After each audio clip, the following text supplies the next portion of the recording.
didn't know we were talking to you guys. Grace. That's okay.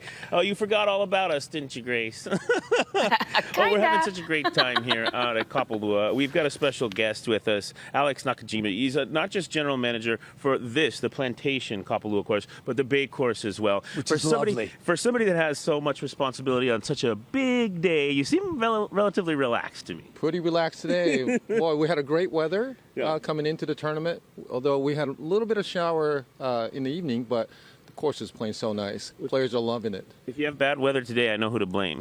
Standing right to your left. It's not going to be bad weather. So, Alex, you're good. You're good. So, Alex, I want to talk really fast because I'm a pretty novice golf fan. And yesterday, a guy was trying to explain to me the cup cutting and the way it changes every day. And if the folks back in the booth can bring up that video, if not, that's fine. But I don't know why I'm fixated on this. I'm fascinated with it, guy. Something that Alex and his crew do every day. Yeah. Tell me a little bit about how you guys make that decision and why that changes and kind of the reasoning behind it. Sure. The golf course changes every day. The playing condition, as you can see on the video, we cut the cups every morning and change the whole location. So even if you're coming to play the golf course a couple days in a row, you're playing a different golf course and a different experience. Cups are cut sharp, and then sometimes they're in a tough location, but that's part of the game. To enjoyment. Yeah, and it's the caddy's job to kind of figure out where they need to. Yeah, I'm just fascinated. And look at that. That's on the 18th green, and what a beautiful day it was. The course guy, you said you heard from the PGA folks, it's in the best condition. Yeah, they're raving about the condition of the course, saying in the history of the tournament, they're saying this is the best it's ever been. You got to agree, right? I agree. Back in 2019, we had a chance to renovate the golf course, refresh the golf course with Bill Core and Crenshaw back in action.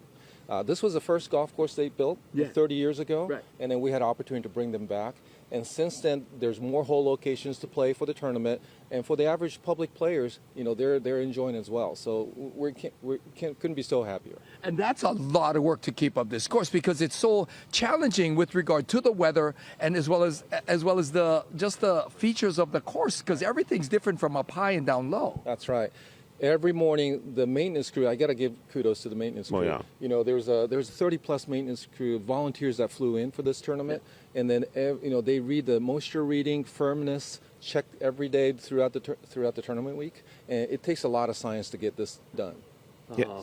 It's such a gem. Yes. It really is. And we're looking at this video here now. Alex, tell us where we are as we kind of zooming over the course here. Yeah, I think that's number 2, if I can see correctly. It's just such a beautiful setting. What are the challenges from the difference between the Plantation course up here and the Bay course? I mean, how would you kind of describe the personalities? Well, the Plantation course is a big, wide fairways. Although the players play it, the tournament players are playing it, but it's pretty friendly for the average players too. Generous and the big sloping fairways. It just has a lot of undulations. So no flat lies on this golf course, as you probably know. But elevation change is another challenge. We have the highest point on number 17 and lowest point on number 8. It's a big slope, big golf course. So this is quite an experience. And I'm telling you, some of those shots are so daunting because you look like you're trying to climb this huge mountain. And what usually would be a 7-iron on a regular course for the same distance, you're taking like a 5 or 5-4-iron because it's so much farther because you're going uphill. So what's the rest of the day, almost out of time here, what's the rest of the day look like for you? I mean, the work's kind of out of your hands at this point. Well, at this point, I can't control the weather, of course. What happens on the golf course. However, a lot of work, hard work, throughout the year. So today's just let the show happen. Yeah, mahalo to your crew, everybody here at Kapalua. And Guy, the pressure's on you. It's all about the weather. No pressure. No pressure. The weather's on autopilot. And the scores are going to be incredibly low. I predict near record temperatures, record scores, if not breaking a record.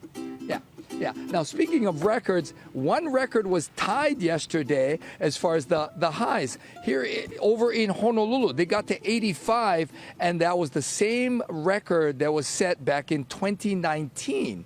Everybody else was in the mid to lower 80s, and we're expecting these same temperatures again today, although it might feel a little bit warmer because of the elevated humidity levels. All in all, things are looking good. You're watching Sunrise on Hawaii News Now. We'll be right back.